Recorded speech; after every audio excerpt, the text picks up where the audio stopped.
welcome back to my channel. My name is Sarah and this is gonna be my December TBR. This is my last full month with my bookshelves, and so I have some pretty big books on here, but let's get right into it because there's a lot. I don't know what this was. Also, it's the Naruto Christmas sweater time. This is my first December video and we're just gonna go with it. To reach my Goodreads goal of 65 books this year, I need to read 6 more books. I am currently in the middle of 3. The first being The Empire of Gold by S.A. Chakraborty. I have said a lot about this book, a lot about this series. So basically what you need to know is that I am on page 99 and I am excited to see where these characters lead us. I'm excited to see where the story leads us. I am sort of, kind of, not sort of, definitely ready to be heartbroken, but I put this, I think, on my TBR for October and then November and now December. I definitely need to finish it this month because I can't take this giant book with me. There are other books that need to go with me, other series that need to go with me because I am taking a limited number of books to Japan with me, and this one is not one of them, and I really just need to finish at least one series before I leave. Like, Sarah, finish a damn series.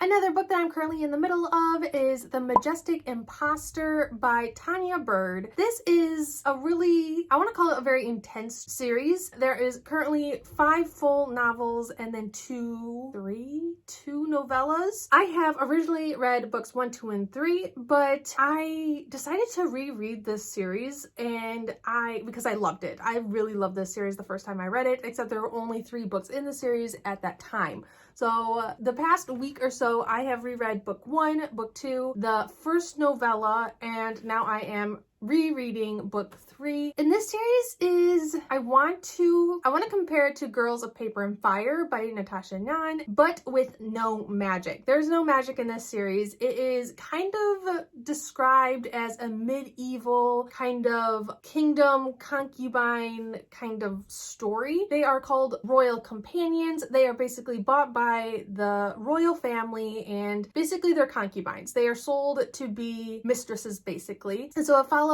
a young girl. Her mother sells her to the kingdom, to the not so great prince, and he then gives her as a gift to his brother. Things happen. It does have a lot of trigger warnings for abuse, sexual assault, anything that you would deem a concubine or a young girl being sold into basically a glorified prostitute. That is what this story is.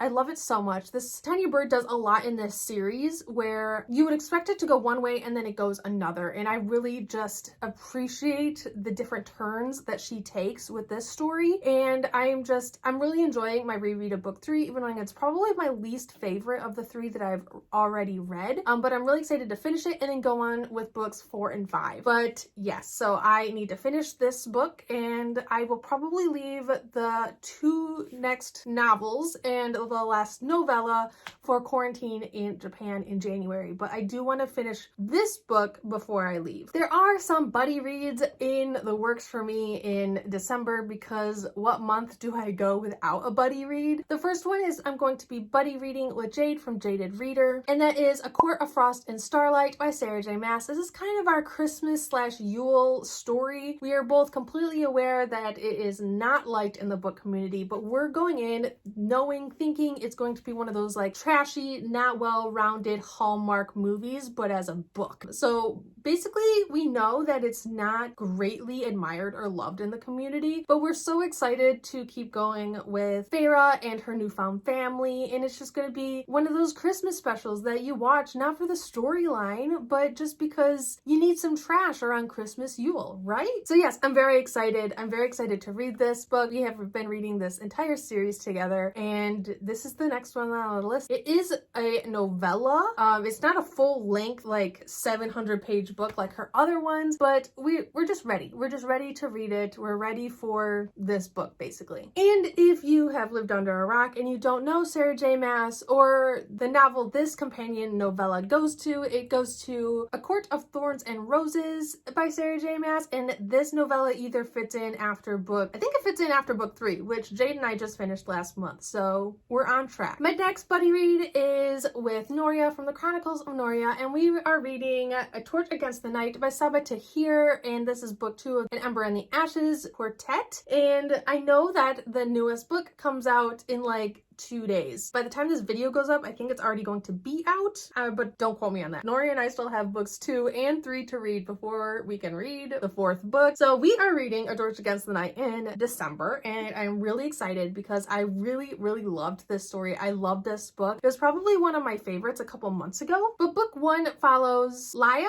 I feel like that's how you pronounce her name. I could be wrong. That's how I say it in my head when I read it. Her brother is taken by this kingdom. She infiltrates basically a rebellion group who is basically working against this very corrupt kingdom. So she infiltrates them, uses them to then infiltrate the kingdom because she is in search of her brother. She wants to get her brother back. Her family is basically all gone. And so she only now has her brother. And she is basically goes into this kingdom, and she runs into Elias, who is a soldier for this kingdom, and his family is very high up on the food chain. And when their stories or storylines kind of converge, things happen. Book 1, I felt like wasn't as intense as I wanted it to be, but I hear that this series gets super intense, super heartbreaking, super bloody. And so I'm assuming that book 1 really set you up for the rest of the series. So I'm really excited to get into the extreme intense scenes and storylines, and I'm ready for this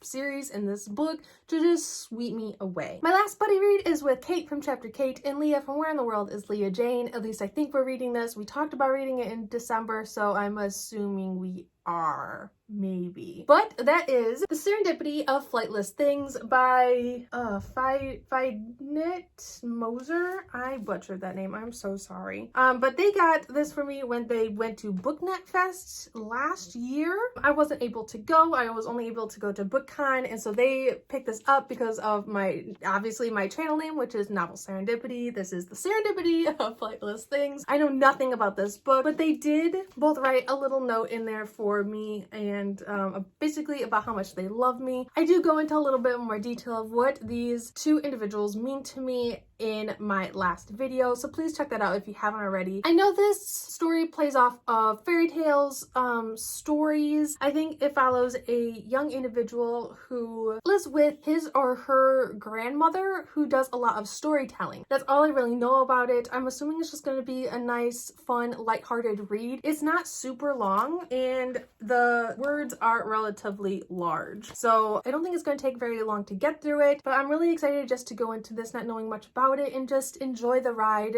enjoy what I imagine to probably be a really atmospheric read if it matches the cover at all. As I'm reading some of these very larger books, I really just wanted something to kind of break it up, and I want to read Naruto Volume 5 by Masashi Kishimoto, and this is the next volume that I need to read. I love Naruto. A lot of you know that I love Naruto. I have Naruto Christmas sweaters.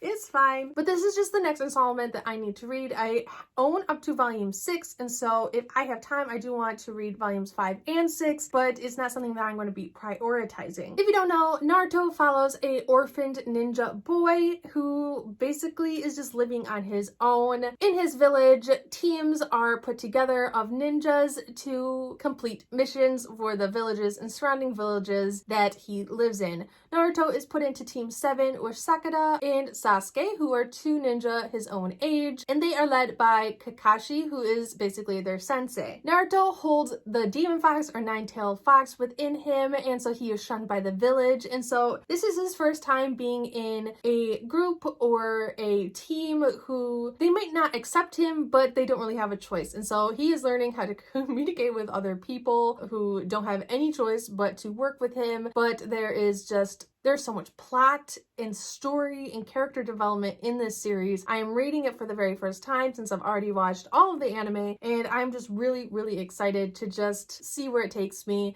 Masashi Kishimoto does such a really wonderful job of planting things, ideas within the story, and then bringing that up later within the series. Each and every character is just so well developed and just brings so much to the story that you can't help but fall in love with at least one character, if not 2, 3, 4, or 5, while reading this series. And so Naruto is just something very close and dear to my heart. And so I'm just really enjoying reading the series through for the first time because one, I already know what's going to happen, but two, it's just another media that I get to enjoy the characters that I absolutely fell in love with. The last book that I want to read is another big one, but it is Crooked Kingdom by Leah Bardugo. This one was on my TBR for last month, so I'm not going to say a lot about it, but you can check that video out. I will link it up above and down below. This is book 2 of the Grisha duology that follows the Grisha trilogy. I also have a rant review up of the trilogy. Don't worry, I liked Six of Crows, book 1 of the duology that follows that trilogy, so much better than I liked the trilogy. But I really do just want to finish up this duology before I leave for Japan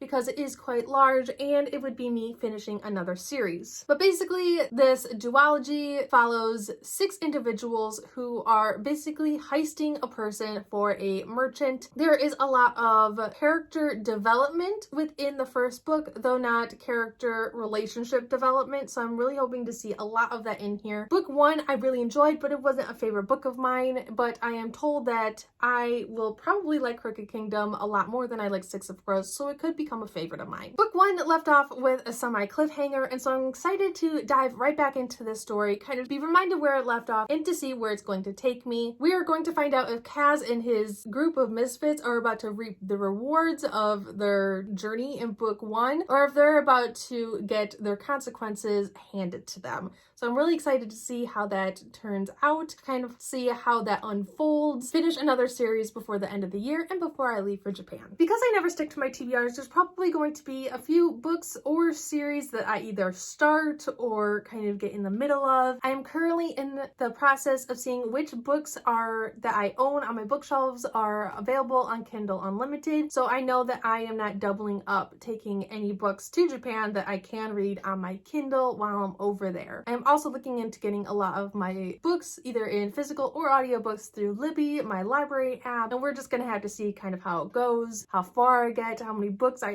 actually end up reading that are on my bookshelves now that I won't be able to take with me to Japan. So my January TBR is probably gonna look a little bit different. I do have a TBR game idea in the works. I've started kind of putting that together, and I am looking at putting out a mini vlog for that. So just a hint, it is Naruto themed. I'm really excited for it, but there's a lot of work that I need to do this month to kind of get that in place for 2021. But that is it. I hope you enjoyed this video. If you've read any of the books that I have on this list, or if you're interested in reading any of the series I have started and you have any questions, please let me know down below. And I hope you enjoy December. It's my dad's birthday, it's my best friend's birthday, it's my boyfriend's birthday, it is my birthday, it is Christmas, and it is my boyfriend and I's anniversary month. So there's a lot going on in December, and I need to get everything taken care of before I go to Japan. My last day at work is December 18th, and so there's just a lot going on this month. So whether or not I get to all of these books, I am not sure, but I do want to at least finish or read 6 books to get to my 65 book goal. And so yeah, whether or not I'm sticking to